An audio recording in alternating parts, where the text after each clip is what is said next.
if that overtime would have ended in a tie, we were going to call it a tie. Because I didn't want to. I mean, they're starting to get beat up and tired. I didn't want to get anybody hurt. So. Did you like going into the overtime? I mean, just in terms of how the team played last year. No, it's fun to go to overtime, and I mean we're kind of used to overtime anyway. Just keep it going. If you count the spring game, I guess we set an NCAA record for a season, number of overtime games in a season. So, Coach, what did you like out of what you saw tonight? I mean, you weren't calling plays. You got to kind of watch all of it kind of unfold. What do you think?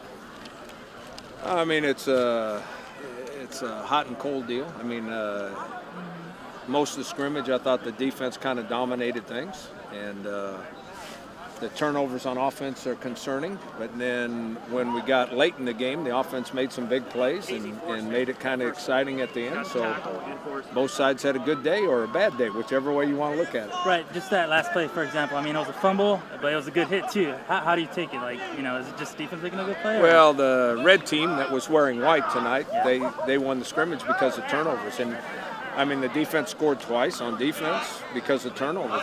We on offense, we can't turn the ball over like that, and then on defense, you're happy that they're causing turnovers. So you never win in the spring game. You're never happy one way or the other, or you're happy both ways. I guess I'm happy both ways tonight. How did you guys decide which quarterbacks would play in the overtime period?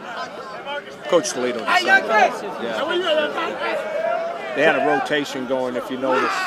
With Chase was always with the black team, Brad was always with the white team, and then Nick was going back and forth. Did you like what Nick did? I mean, he threw. Nick did some nice stuff. He also threw an interception in the end zone when they could have scored, and Kalen Montgomery made a great interception in the end zone to keep him from scoring. So, I mean, it's like everything else. I mean, he did some really nice things, but he did some things that'll get you beat too. And then what about Marcus Stamps and Chase Price? How they did? Well, up until the end of the scrimmage, they didn't do hardly anything. Now, toward the end of the scrimmage, Marcus had a real long run that got called back for holding, and then both of them ran really well in overtime, but for 5-6 of the scrimmage, they didn't do hardly anything. So. And on your defense, I mean, who do you think stood out to you guys in terms of players?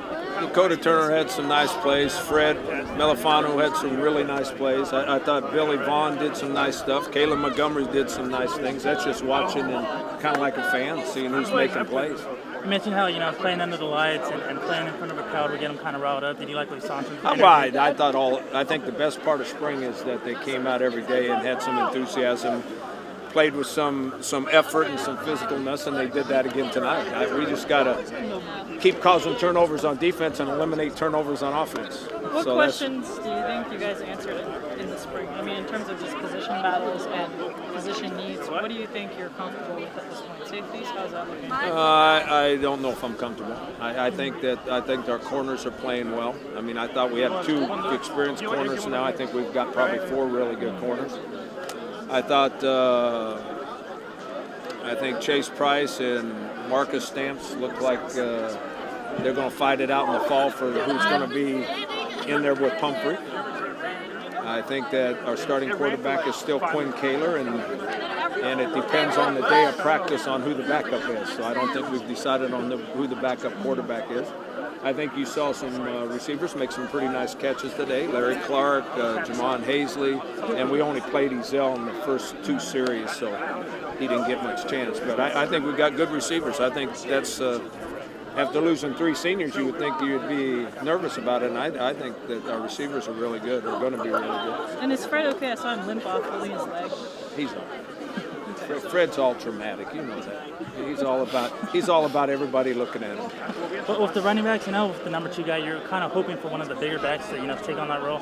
Chase Price, I mean, he's a small guy, but he made some, He's not little, he's short. Yeah. he weighs 200 pounds. Right. And then Marcus Stamps is probably 205 and could be 215. So both of them are, and Chase Price, to be honest with you, is hard to find back there. Yeah. And by the time he's hitting the hole, he's strong enough to break through arm tackles and stuff, yeah.